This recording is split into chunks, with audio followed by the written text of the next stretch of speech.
Team মিস্ট্রিয়াসের তরফ থেকে সকল শ্রোতাদের জন্য রইল শারদীয়ার প্রীতি ও শুভেচ্ছা। রহস্য রোমাঞ্চ গল্পের সংকলন নিয়ে উপস্থিত হয়েছে টিম মিস্ট্রিয়াস। আমাদের আজকের নিবেদন প্রখ্যাত সাহিত্যিক সত্যজিৎ রায়ের রচনা অবলম্বনে কাকতাড়ুয়া। আজকের গল্পের সাউন্ড ডিজাইনিং ও স্পেশাল ইফেক্টসে এবং গল্প পাঠে আমি মৃতুল। শুরু হচ্ছে আজকের গল্প কাকতাড়ুয়া।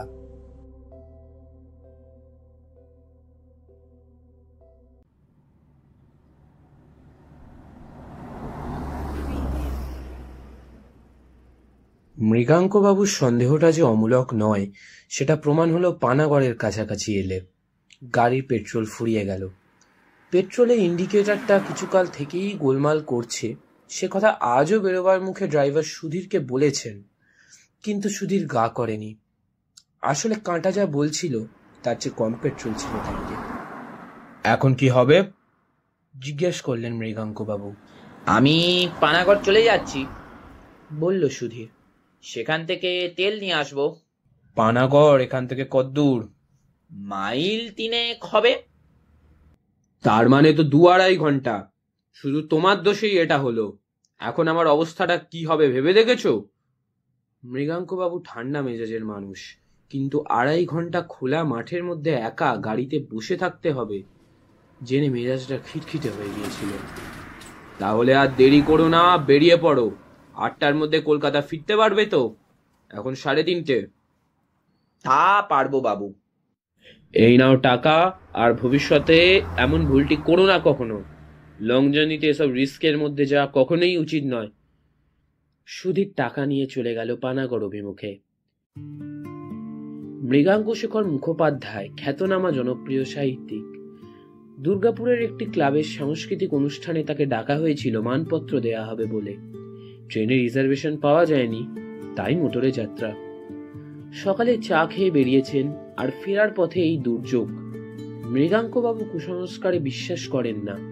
পাঁজিতে দিনক্ষণ দেখে যাত্রা করাটা তার মতে কুসংস্কার, কিন্তু আজ পাঁজিতে যাত্রা নিষিদ্ধ বললে তিনি অবাক হবেন না। আপাতত গাড়ি থেকে নেমে আর ভেঙে তিনি চারিদিকটা ঘুরে দেখে নিলেন। মাঘ মাস, ক্ষেত থেকে ধান কাটা হয়ে গেছে। চারিদিকে ধু ধু করছে মাঠ।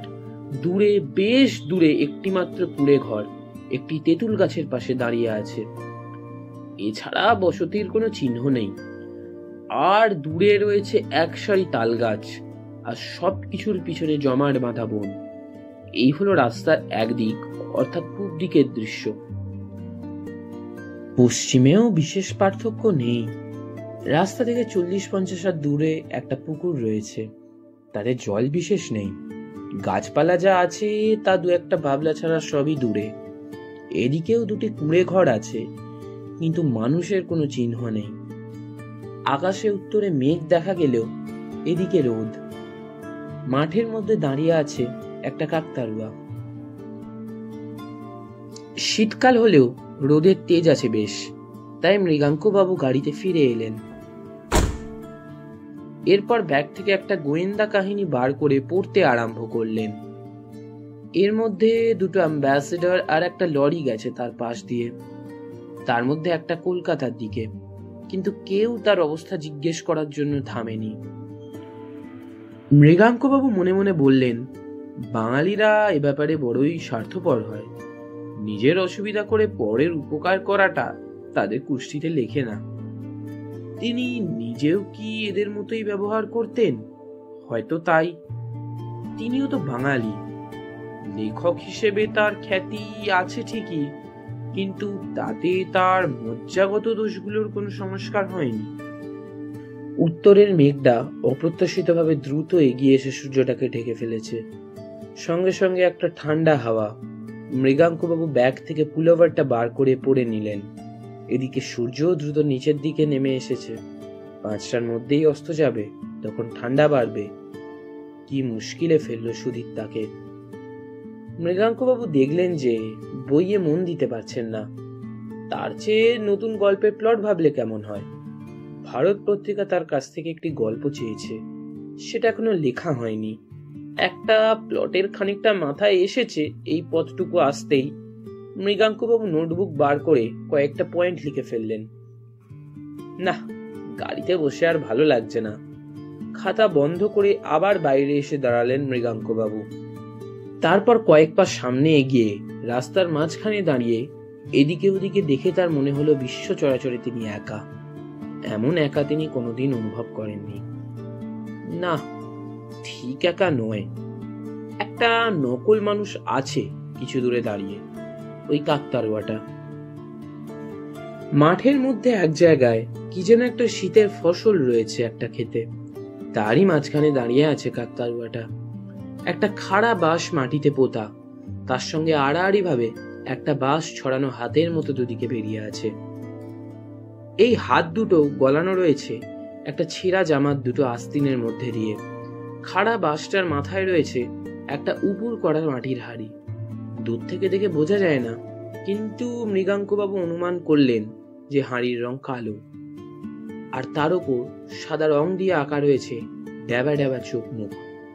আশ্চর্য, এই জিনিসটা পাখিরা আসল মানুষ ভেবে ভুল করে, আর তার ভয় খেতে এসে উৎপাত করে না। পাখিদের বুদ্ধি কি এতই কম? কুকুর তো এরম ভুল করে না, তারা মানুষের গন্ধ পায়। কাকচুড়ুই কি তাহলে সে গন্ধ পায় না? মেঘের মধ্যে একটা ফাটল দিয়ে রোদ এসে পড়ল কাকতাড়ুয়াটার গায়ে।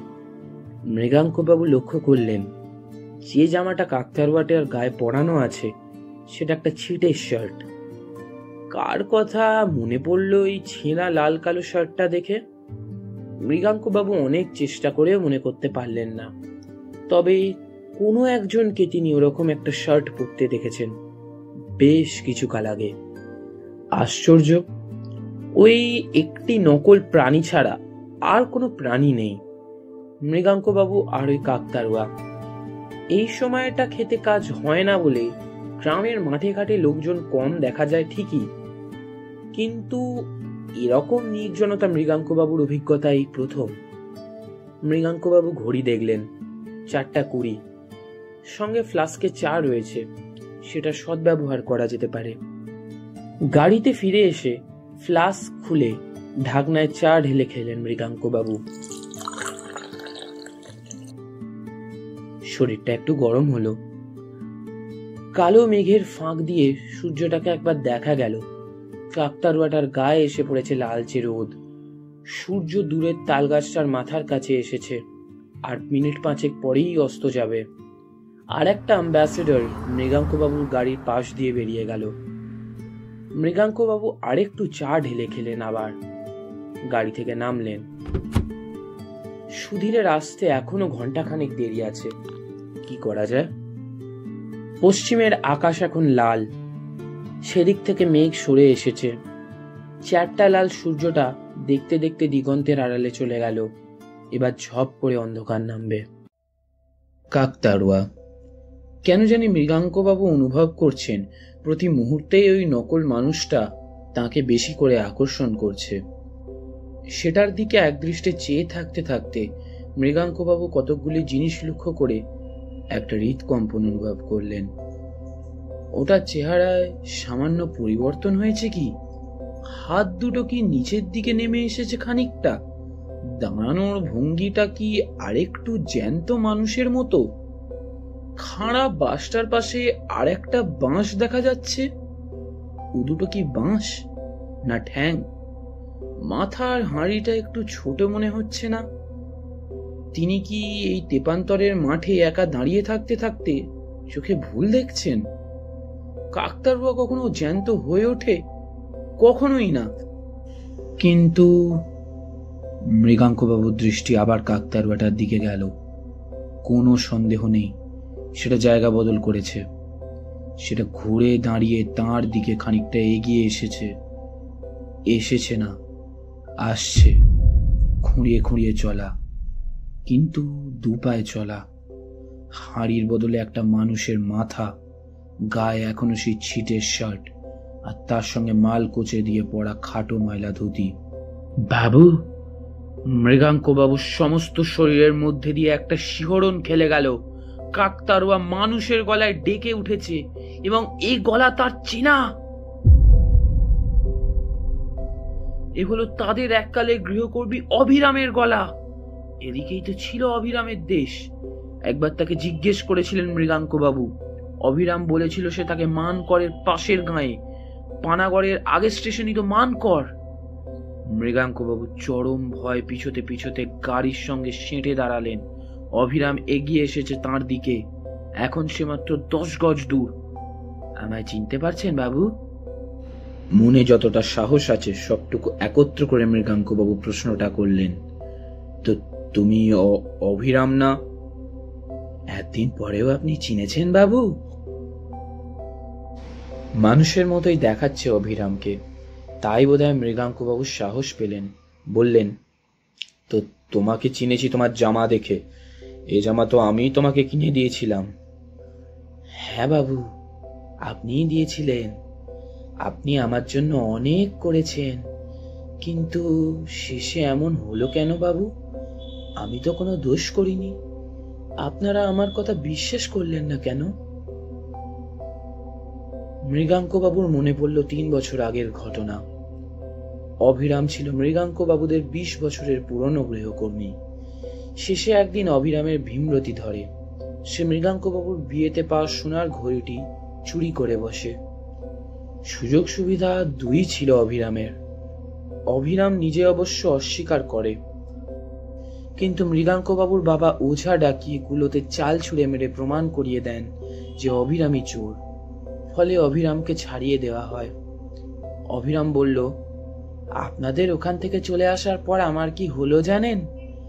আর আমি চাকরি করিনি কোথাও, কারণ আমার কঠিন ব্যারাম হয়, উদুরি। টাকা পয়সা নাই, ওষুধ নাই, পথ্যি নাই। সেই ব্যারামই আমার শেষ ব্যারাম। আমার এই জামাটা ছেলে রেখে দেয়, সে নিজে কিছুদিন পরে, তারপর সেটা ছিঁড়ে যায়। তখন সেটা কাকতাড়ুয়ার পোশাক হয়। আমি হয়ে যাই সেই কাকতাড়ুয়া।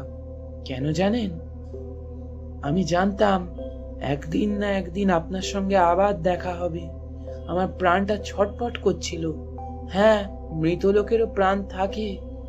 আমি মরে গিয়ে যা জেনেছি সেটা আপনাকে বলতে চাইছিলাম। সেটা কি অভিরাম? বাড়ি ফিরে গিয়ে আপনার আলমারির নিচে পিছন দিকটায় খোঁজ করবেন। সেখানেই আপনার ঘড়িটা পড়ে আছে 3 বছর ধরে। আপনার নতুন চাকর ভালো করে ঝাড়ু দেয় না, তাই সে দেখতে পায়নি। এই ঘড়ি পেলে পরে আপনি জানবেন অভিরাম কোনো দোষ করেনি।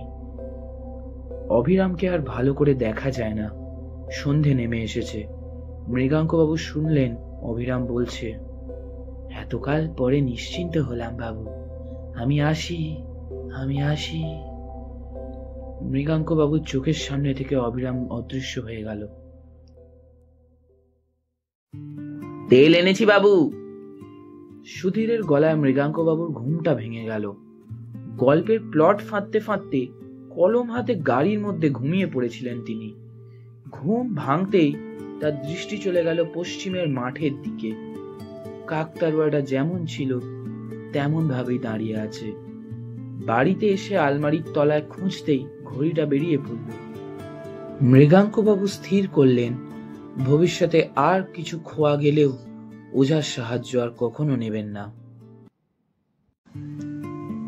শুনছিলেন আজকের গল্প কাকতাড়ুয়া। গল্প পাঠে মৃগাঙ্ক বাবুর চরিত্রে, ড্রাইভার সুধীরের চরিত্রে এবং অভিরামের চরিত্রে আমি মৃতুল। পরবর্তীতে আরো গল্পের আপডেট পেতে চ্যানেলটি সাবস্ক্রাইব করার অনুরোধ রইল। আরো একটি রহস্য রোমাঞ্চ গল্প নিয়ে ভবিষ্যতে উপস্থিত হবে টিম মিস্ট্রিয়াস।